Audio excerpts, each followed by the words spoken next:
우리 앞뒤 옆에 분들과 인사 좀 나누겠습니다. 반갑습니다. 반갑습니다. 네, 박수도 한번 해주시고. 반갑습니다. 반갑습니다.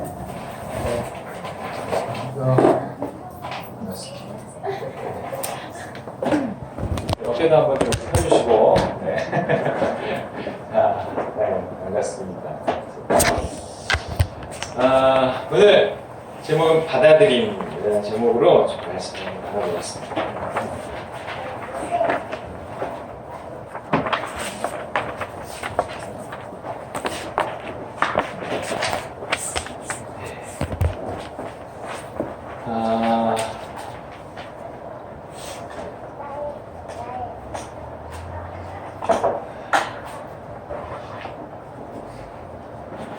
비가 와야 될 텐데.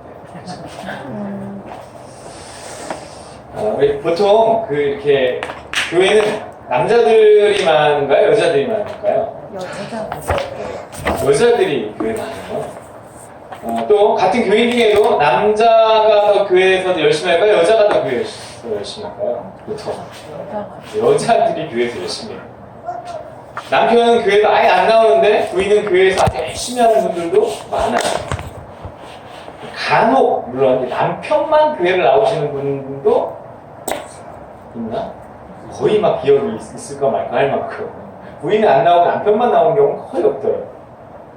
그런데 부부가 다 이렇게 열심히 신앙생활 하시고 봉사하시는 분들도 좀 드문 편이에요. 있긴 있어요.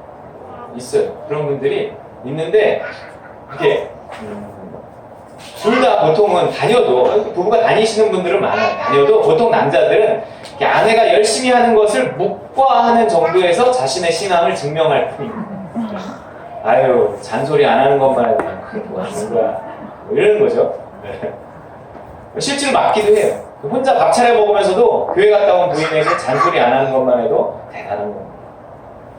왜냐면 같이 교회를 다녀도요 아내가 너무 열심히 한다 싶으면 당신 너무 빠지는 거 아니야? 뭐 이런 식으로 빠진다고 표현을 너무 빠지는 거 아니야? 뭐 이런 식으로 나오는 남편도 많아요. 교회를 다녀도 부부가 함께 예배드리고 함께 열심히 신앙생활 한다는 것은 참으로 귀한 일이 아닐 수 없습니다. 내가 목사가 돼서 좋은 점이 뭘까? 그런 걸 한번 생각해 봤는데 그 중에 하나가 이 부부가 함께 교회 일을 할 수 있는 거구나 하는 생각이 들더라고요. 저희 장로님 부부도 나란히 앉아서 예배를 드리는 게 여러분 부럽지 않으신가요? 맞아요. 부부가 함께 교회 나오기도 이 어려운 시대인데 부부가 함께 교회 나오고 함께 봉사를 할 수 있다는 건 참으로 귀한 일이고 큰 축복이 아닐 수 없습니다. 이참에 좀 부탁을 드리고 싶은 것이 있어요. 여러분 저희 집사람 있잖아요. 저희 집사람을 그냥 이 전통적인 교회의 상호로 생각하지 마시고 저와 함께 동역하는 목회자다 이렇게 생각해 주시면 좋을 것 같아요. 본인도 좀 그런 거를 바라기도 하거니와 실제로 또 좀 그래요. 대학원에서 신학을 하기도 했고요. 또 벌써 선교단체 간사로 있은 지가 몇 년인데요. 이 전도협회 가면 이 목사님들, 사모님들 막 이렇게 다 이렇게 있는 데서 강의도 하고 가르치고 그런단 말이에요. 이렇게 교회에서는 우리 전통적인 교회 사모라는 어떤 그 이미지가 있거든요. 근데 시대도 달라졌거니와 또 그게 또 딱 뭐 성경에 맞는 것도 아니에요. 그래서 교회에서는 그 사람의 어떤 성별이나 뭐 그 사람의 어떤 사회적인 신분이 아닌 그가 가진 영적인 은사로 일해야 된다 생각해요. 보통 좀 교회가 규모가 크면 그 사람의 신앙을 체크할 수 없기 때문에 그 사람이 사회에서 뭘 하느냐 이거를 보고 이렇게 직분을 주거나 이러는 경우들이 참 많이 있거든요. 은사에 따라서 일을 맡기고 스스로도 은사에 맞는 일을 찾아서 하는 것이 성경적인 거예요. 그 사람이 남자냐 여자냐 보다 그 사람이 뭐 사회적인 지위가 있느냐 없느냐 그 사람이 돈이 많느냐 적으냐 이런 거를 따져서 교회에서 뭘 맡기고 뭐 이런다는 것이 좀 세속적인 것이다 생각이 듭니다. 베드로전서 4장 10절에 우리가 잘 아는 말씀이 있어요. 볼게요. 시작. 각각 은사를 받은 대로 하나님의 여러 가지 은혜를 맡은 선한 청지기 같이 서로 봉사하라. 네. 이게 지금 아나니아와 삽비라 부부 때문에 이 말씀이 하는 건데, 집사람이 이렇게 한 달 쉬면서 또 이렇게 성경 공부를 가르치면서 간증 시간에 집사람 얘기가 나오면서 또 이런 본문이 나오잖아요. 항상 이 뜻이 있는 거예요. 이 즈음에 이런 설교를 하라는 뜻이 있는 거예요. 근데 이 전통적인 교회는요, 특히 우리 그리스도의 교회는 은사를 고려해서 무언가를 맡긴다기보다 단지 성별을 조금 많이 따져요. 그래서 여자라는 이유만으로 교회에서의 역할과 지위를 잘 인정하지 않습니다. 우리 한국의 전통적인 교회가 좀 그렇고요. 그 중에 그리스도의 교회는 특히 그래요. 왜냐하면 성경대로 한다는 이유 때문이에요.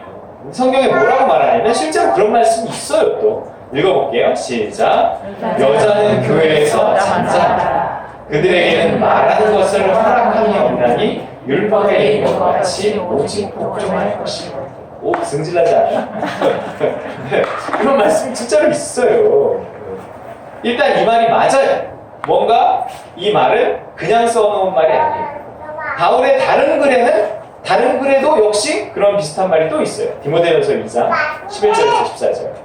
이 디모데에게 보낸 어떤 목회 서신이에요. 네, 읽어볼게요. 시작. 여자는 일체 순종함으로 조용히 배우라. 여자가 가르치는 것과 남자를 주관하는 것을 허락하지 아니하니 오직 조용할지니라. 이는 아담이 먼저 지음을 받고 하와가 그 후며 아담이 속은 것이 아니고 여자가 속아 죄에 빠졌습니다. 좀 그렇지 않아요? 아담이 속은 것이 아니고 여자가 속아 죄에 빠졌다. 그럼 아담은 뭐야? 아담은 속아준 건가? 뭔지 잘 모르겠어요. 그런데 어쨌든 이런 말씀이 있단 말이에요. 전에도 말한 바 있지만 이런 구절이 있는데도 이렇게 남자 편을 드는데도 오늘날 교회에서 남자들이 설 자리를 잃어간다고요. 아니 이런 구절이 있으면 여자는 신경질 나서 교회를 안 나와야죠. 그리고 남자는 얼씨구 나오면 교회에 득식을 거려야죠. 근데 안 그래요. 이렇게 편들어 주는데도 뭐 목사님들과 장로님들은 대부분 남자지만 실제로 교회를 하는 분들은 거의 여자예요. 저런 성경 말씀마저 없었다면 오늘날 교회에서 남자들 아마 씨가 말렸을 거예요. 저게 있는데도 남자가 이렇게 적은데 저런 말씀이 없었다면 남자가 아예 없었을지도. 그럼 여자가 아무리 잘해도 교회에서는 가르칠 수도 없고 리더가 될 수도 없는 거냐? 하는 거예요. 전통적인 그리스도의 교회의 견해는 그렇다고.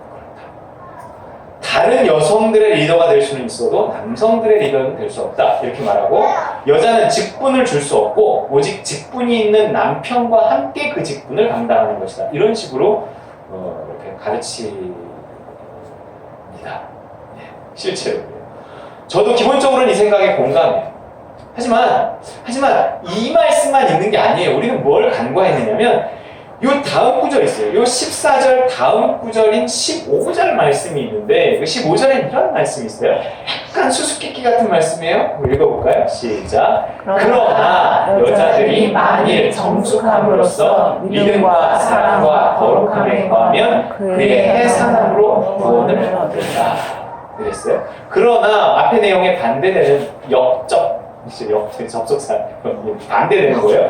그러면 그 앞에 것과 반대되는 내용이 나와야 된단 말이에요. 근데 뭐 이상한 얘기예요. 해산한다, 애 낳는다는 거. 애를 낳음으로써 구원을 얻을 거라. 뭔 얘기지?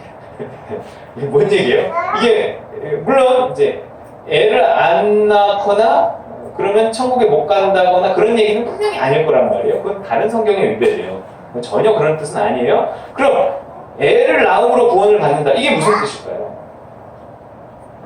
신학자들은 이 구절을 해석하기 어려운 난해 구절 이렇게 분류해요. 그래갖고 이런 해석도 하고 저런 해석도 하고 분분해요, 의견이. 근데 제가 보기에 이 구절의 뜻은 분명해요. 성경은 문맥에 따라 해석해야 된단 말이에요. 이 구원은 영원히 구원받고 하는 그 구원이 아니에요. 바울이 막 이렇게 배가 난파돼갖고 거기서 이렇게 살아났을 때도 구원받았다 그러거든요. 네, 구원에 대한 표현이 좀 다른 거예요. 이 해산함으로 구원을 받는다. 분명한데 이런 거예요. 가정을 이룬 결혼을 해서 가정을 이루고 아이를 낳고 그 아이들을 잘 키우고 뭐 이러면서 어떤 이렇게 성숙한 그런 여인들이 교회에 있단 말이에요. 이 가정을 이룬 성숙한 여인은 앞서 말한 그 제한으로부터 자유로워진다 그런 뜻이에요. 앞서 말한 그 제한이 뭔데요? 11절과 12절에서 뭐라고 그랬어요? 넘겨주세요. 이거 다 녹음돼. 네. 네. 이제 읽어보겠습니다. 11절, 12절 시작. 여자는 일체 순정함으로 조용히 배우라. 여자가 가르치는 것과 남자를 주관하는 것을 허락하지 않으니 오직 조용할지니라. 이러면서 뭔가 마음이 쪼였단 말이에요. 그러나 가정을 이룬 성숙한 여인들은 이 제한으로부터 자유롭다. 이런 거예요. 다시 말해서 가정을 이룬 성숙한 여인은 교회 안에서 가르칠 수도 있고 리더가 될 수도 있다는 거예요.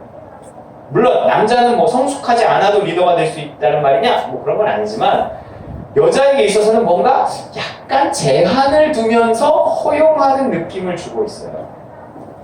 이 느낌이 중요한 거예요. 이 느낌이.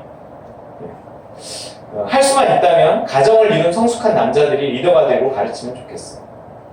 여자분들은 여자분들 나름대로의 일을 찾아서 잘 섬기고 하면 좋아요. 여자를 돕는 배필이라고 표현한 것도 뭔가 여자만이 잘할 수 있는 그 무엇이 있거든요. 이게 잘 조화를 이루고 맞아떨어지면 좋은 거예요. 가정도 교회도. 하지만 그러면서도 그 중에 어떤 여자들은 은사와 부르심에 따라서 가르치는 일과 지도하는 일을 할 수 있다는 거예요. 저는 이것이 성경의 전체적인 가르침에도 맞고 또 바울이 이런 난해 구절을 저런 본문 뒤에 붙인 이유라고 생각합니다. 그렇지 않다면 그러나 이러면서 붙일 이유가 없죠.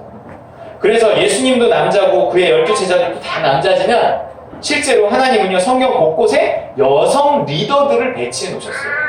그래서 구약에 아주 오래된 구약의 사사기만을 봐도 이스라엘의 지도자인 사사들 중에 여자 사사 누가 있었죠?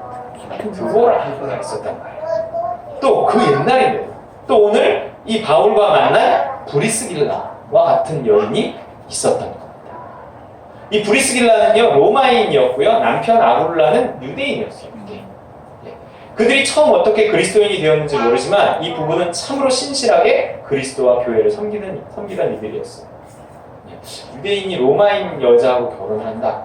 이 어떤 전승에 따르면 이 브리스길라는 굉장히 배운 여자였고 로마에서도 좀 잘 나가고 뭐 이랬던 사람이었다고요. 어떻게 해서 결혼을 사랑했기 때문에 결혼했겠죠. 어떤 그 장벽을 넘어서 이 남편 아굴라도 유대인인데 마찬가지고. 근데 바울이 이 부부를 언급할 때 남편인 아굴라에게 초점을 맞추지 않고 아내인 브리스길라에게 초점을 맞춘다는 거예요. 여러분 성경에 이들 부부의 이름이 몇 번이나 언급돼요? 6번이나 언급돼요. 아주 희귀한 일이에요. 바울을 아주 잘 도와줬던 바울의 동역자였던 것 같아요. 근데 그 중에 4번이 주로 시간상 이 뒤로 갈수록 아내인 브리스길라의 이름이 먼저 언급돼요. 저도 의도적으로요 부부가 다 교회를 나오면 남편 이름을 먼저 말하지 아내 이름을 잘 먼저 말하지 않아요. 그런데 6번 중에 4번이나 브리스길라라는 아내 이름을 먼저 언급한다는 거예요. 디모데후서 4장 19절에 보면 이렇게 나와요. 시작. 브리스가와 아굴라와 및 오네시보로의 집에 문안하라. 브리스가의 애칭이 브리스길라예요. 이거 본명이 브리스가가 먼저 이름이 나와요. 그 다음 로마서 16장 3절.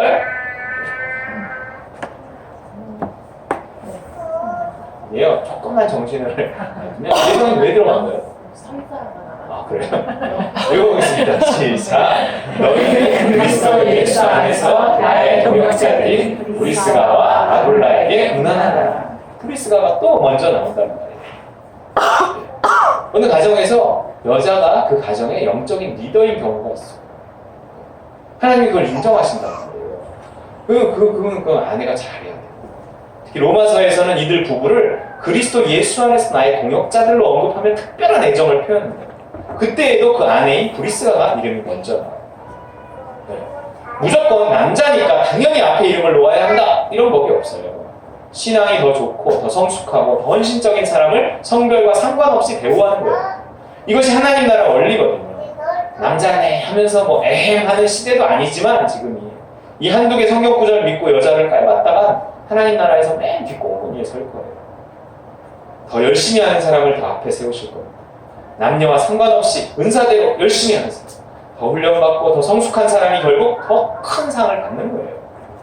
물론 좀 남자들을 좀 더 세워줄 필요가 있지만 그러면서도 은사 있고 성숙한 여인들을 알아보고 그들 또한 그 은사에 맞게 잘 세워줄 필요가 있다는 것입니다.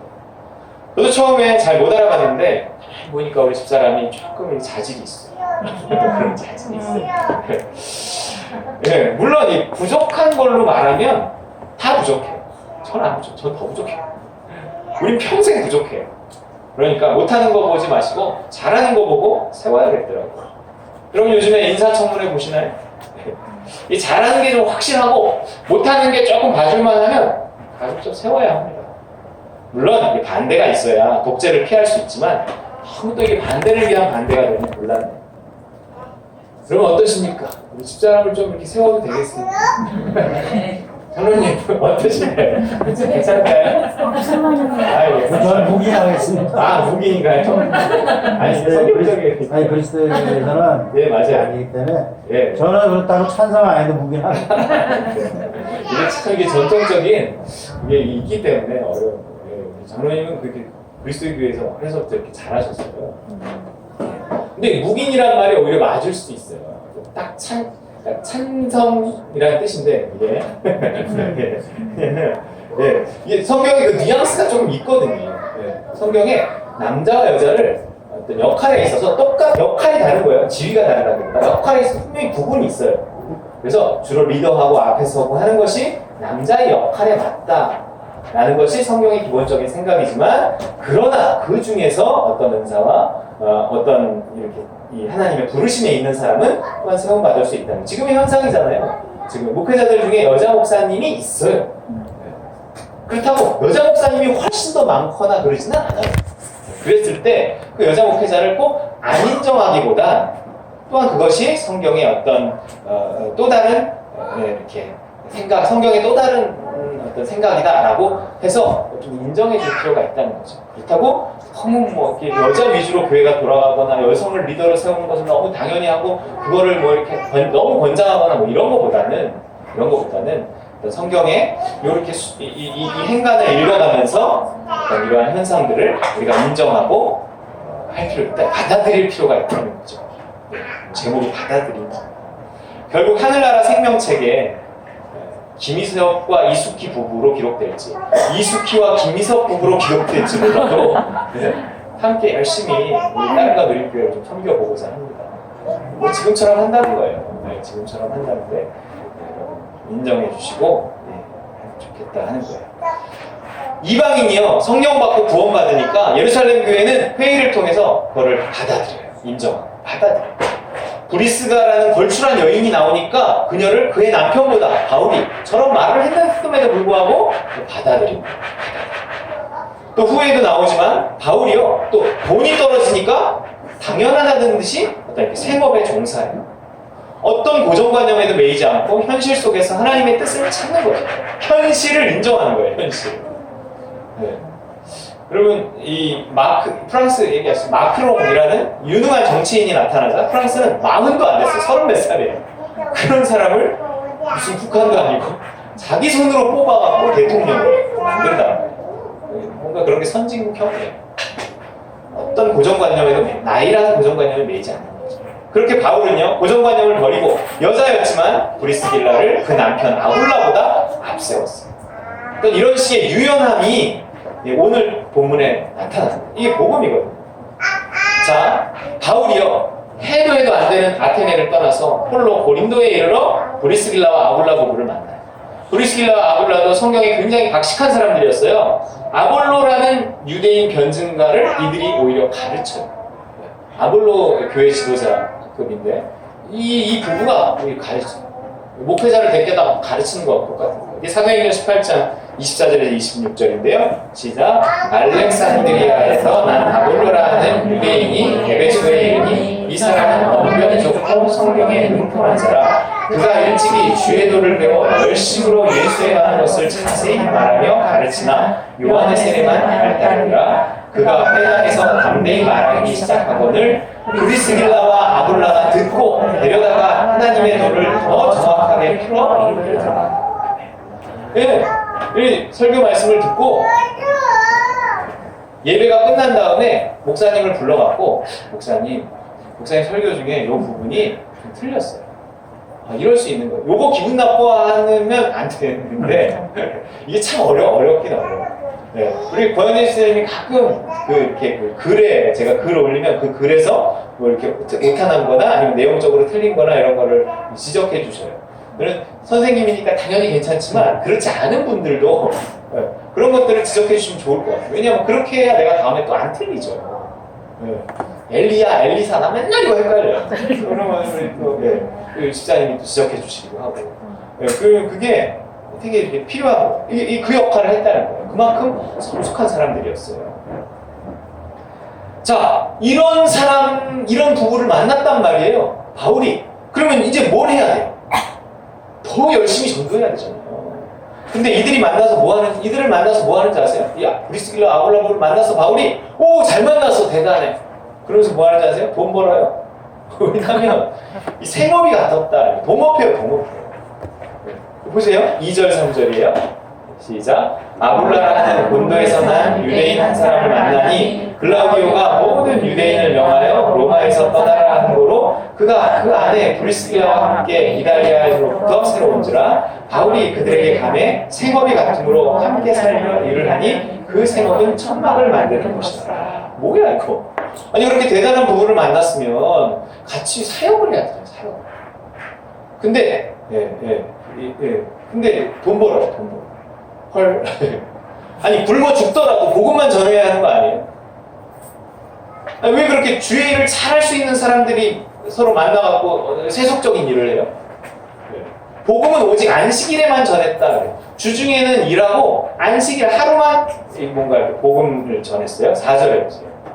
시작. 안식일마다 바울이 회당에서 강론하고 유대인과 헬라인을 건면합니다. 특히 바울은 그렇게 복음에 열정적인 사람인데 동역할 수 있는 사람들을 만났으면 더 열심히 힘을 합쳐 복음을 전해야 하는데 돈을 벌어요. 왜요? 우리가 바울한테 왜요? 이랬으면 바울이 뭐라 그랬을까요? 바울이 머리를 긁적이면서 아씨 목구멍이 포도청이야 뭐 이랬을까요? 아니 오히려 이렇게 반문했을 거예요. 아니 그게 뭐 어때서? 아니, 돈 버는 게 이상해? 아니 낯선 땅에서 먹고 살 게 없는데 그럼 굶어? 아니, 던져진 환경에서 최선을 다하면서 그냥 사는 게 그게 전도자의 삶이고 선교사의 삶이야. 그게 뭐 순종이라고. 그리고 복음은 열심히 한다고 잘 전해지는 게 아니라 이 순종으로 전해지는 거야. 순종. 돈이 없으니까 지금은 일해야 할 때인가 보지. 그러니까 일하는 거야. 너무 자연스럽게 그냥 받아들였어요. 그 상황을. 돈이 없어. 굶을 수는 없어. 뭐 기도한다고 해서 하늘에 답이 떨어지는 것도 아닌 것 같아. 일하는 거죠. 그게 뭐 특별한 게 아니었어요. 바울은 그냥 자연스러운 거예요. 아니 이 아나니아와 삽비라 부부도 마찬가지예요. 유대인을 이탈리아에서 로마에서 쫓겨났어요. 이 브리스가는 고향이 로마란 말이에요. 자기 고향에서 쫓겨났어요. 남편이 유대인이라는 이유로. 혼자는 남아있을 수 있었지만 그냥 같이 떠난 것 같아요. 거기에 다 삶의 터전 남겨놓고 고향을 해서 쫓겨났어요.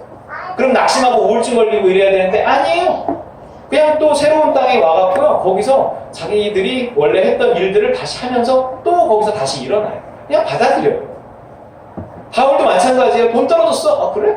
혼자야. 근데 이 사람들이 이렇게 그리스도인이고 또 이렇게 나하고 같이 천막 만드는 일을 할 수 있네? 우리 한번 좀 돈 벌어 봅시다. 그래갖고 그 바울이 지금 돈 벌고 있다는 거예요. 받아들이는 거예요. 받아들이는 거예요. 어떤 상황이 생기면 받아들이는 거예요. 자연스럽게. 그래서 저도 우리 전도사님들도 심지어 우리 선교사님들도 우리 교회는 다 이렇게 살고 있어요. 살고 있어요. 그러다가 또 새롭게 다른 길이 열려서 뭐 목회와 선교에만 전념할 수 있다면 또 그렇게 해야죠. 그렇죠? 그렇잖아요? 누가 500씩 보내준다면 돈 벌 거예요? 선교만 할 거예요? 선교만 하나 해야지. 그렇잖아요. 그런 말이에요. 그런데요, 또 이어지는 구절을 한번 보세요. 그 4절 다음에 5절인데요. 시작. 시라와 디모데가 마게도냐로부터 내려오매 바울이 하나님의 말씀에 붙잡혀 유대인들에게 예수는 그리스도라 밝히 증언하니. 이게 무슨 말이냐면 혼자만 떨어졌었는데 같이 처음에 전도여행을 가고 이렇게 불러서 왔던 실라와 디모데가 합류해요. 근데 이들이 그냥 맨몸으로 왔다 그러면 여전히 일을 했어야 되는데 이 실라와 디모데가 다른 교회를 거쳐오면서 돈을 가져요. 헌금을 받아요. 네. 그러니까 이와 연관된 말씀이 고린도 후서에서 그들이 마게도냐로부터 왔다 그랬잖아요? 근데 마게도냐로부터 돈 가지고 왔다는 얘기가 고린도 후서 11장 9절에 보면 시작. 또 내가 너희와 함께 있을 때 비용이 부족하였으되 아무에게도 누를 끼치지 아니하였음은 마게도냐에서 온 형제들이 나의 부족한 것을 보충하였습니다. 그런다. 특히 신라가 빌립보 교회 헌금을 이렇게 가져온 얘기합니다. 바울은 이것으로 생활비를 충당할 수 있게 되자 다시 복음 전하는 일에만 매진하게 된 거예요. 이럴 땐 이렇게, 저럴 땐 저렇게, 뭐 자존심 상할 것도 없고 조바심 낼 것도 없어요. 주어진 상황, 던져진 환경에서 최선을 다하는 겁니다. 율법과 원칙에 매여갖고 고지식하게 내 휘어지기보다는 부러지겠다 뭐 그러는 게 아니라 유연하게 반응하면서 순종하는 것이 그냥 복음이에요. 복음은 유연하면 복음의 특징이에요. 우리가 생각하듯이 뭐 바울이 매일같이 뭐 얻어맞고 매일같이 죽을 뻔하고 뭐 맨날 돌아다녔던 건 아니에요.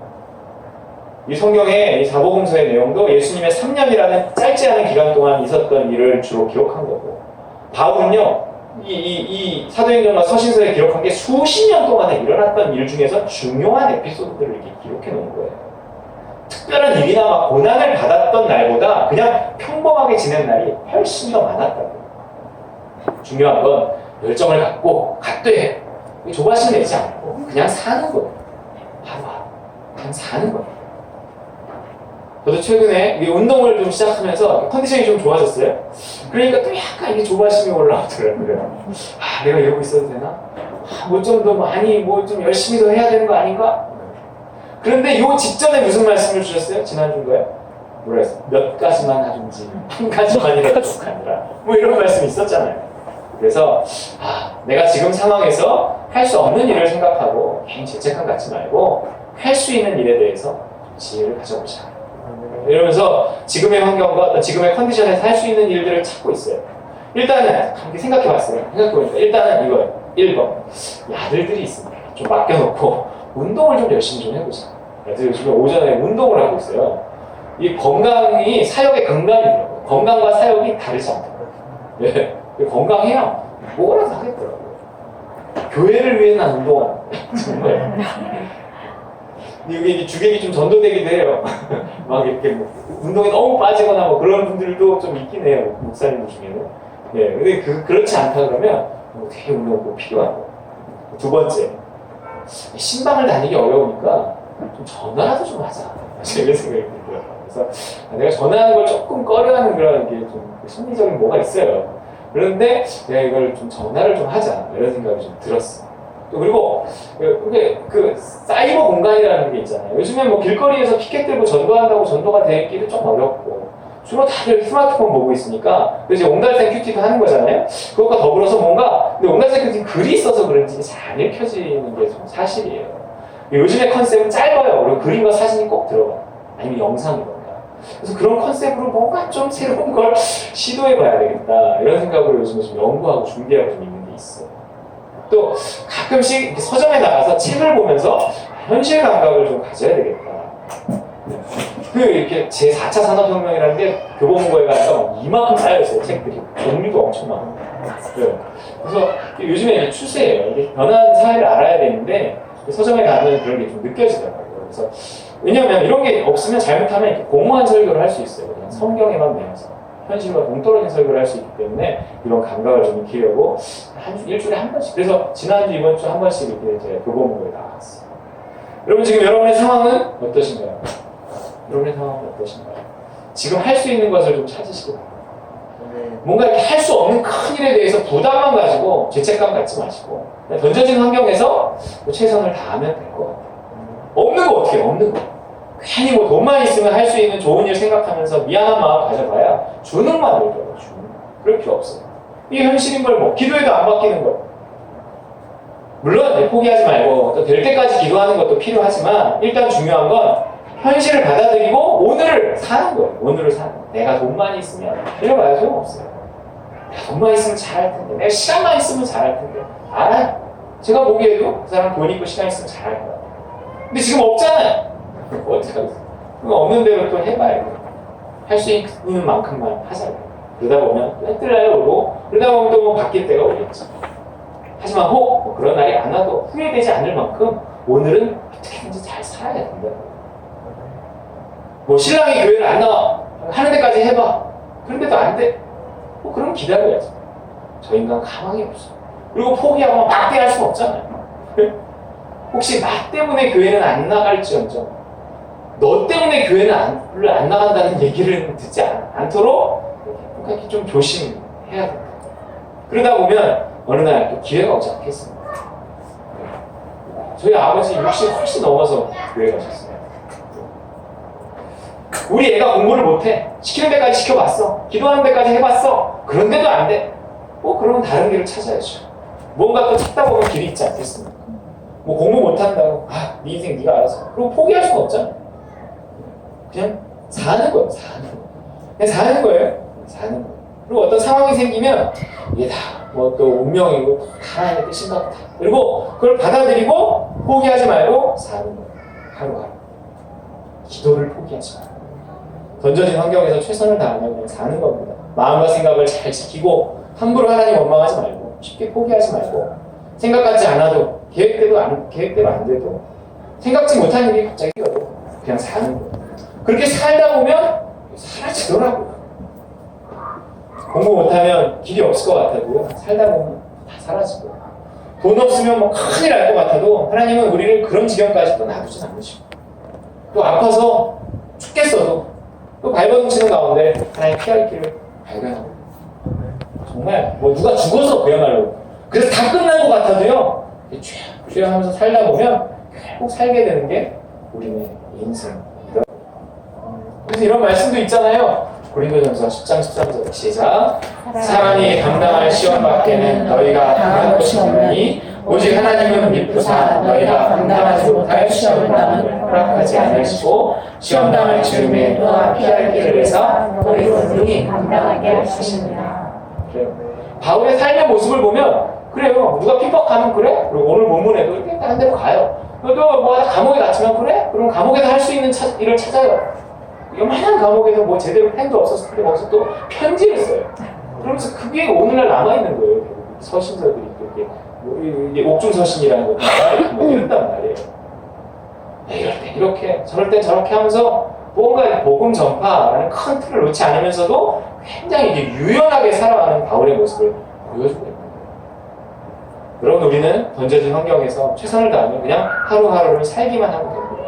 뭐 큰 꿈, 큰 목표, 뭐 억지로 가질 필요도 없고 내가 꼭 뭐 주인공 돼야 하는 것도 아니고 뭐 우리 아이가 뭐 대기업 취직해야 되는 것도 아니고 또 무슨 엄청난 무슨 노후 준비를 해야 되는 것도 아니에요. 그냥 하루하루 살다 보면 살게 돼요.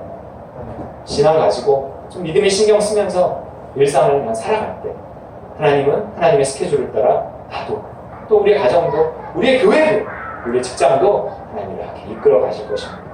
현실의 상황을 부정하고 왜 나만 이럴까 하는 생각이 들게 하는 것은 대부분 욕심 때문이에요. 욕심. 그런 부정적인 생각을 이기고요. 현실을 받아들여서 적응하는 능력이 곧 신앙의 능력이 아닌가 하는 생각이 듭니다. 내가 원하는 방향으로 막 현실을 뒤집어 엎는 것이 꼭 능력은 아니에요. 뭐 그런 것도 필요하지만 어떤 때 상황이 바뀌는 것보다 내가 바뀌어서 그 상황에 적응하고 감사할 수 있는 능력이 어쩌면 오늘 우리에게 필요한 능력입니다. 이런 일도 있고 저런 일도 있지만 그래서 잔잔한 호수에 돌 던진 것처럼 날마다 물결이 일어나지만 그 호수가 크면 클수록이요 언제 그랬냐는 듯이 금방 다시 잔잔해지더라고지면 받아들임 어쨌든 결국 그것이 다 뭐 합쳐져서 좋은 일이 된다니까. 받아들임 정 안 되면 뭐 피할 길도 주신다니까. 또 결정적인 순간 받아들임 어쨌든 뭐 죽더라도 나에겐 천국이 있어.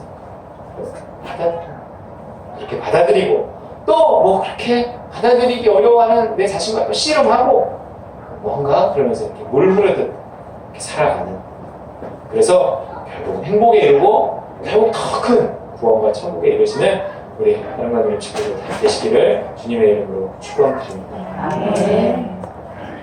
네, 주신 말씀 그리고 기도하겠습니다. 하나님 바울의 신앙이 좋다는 것이 뭘 억지로 막 바꿔가는 것이 아니라 그냥 받아들이고 그냥 감사하고 그 가운데서도 또 웃음을 잃지 않고 또다시 오뚜기처럼 일어나고 그게 바울의 신앙이었습니다. 하나님 오늘 우리가 우리의 처한 그 환경이 불하잖아요. 그래서 받아들이고 오히려 또 감사, 다음 옆에서 선을 이루겠지 하는 그 믿음을 놓지 않는 우리가 되도록 하소서. 우리 주신 말씀 붙들고 묵상하며 기도했으면 좋겠습니다.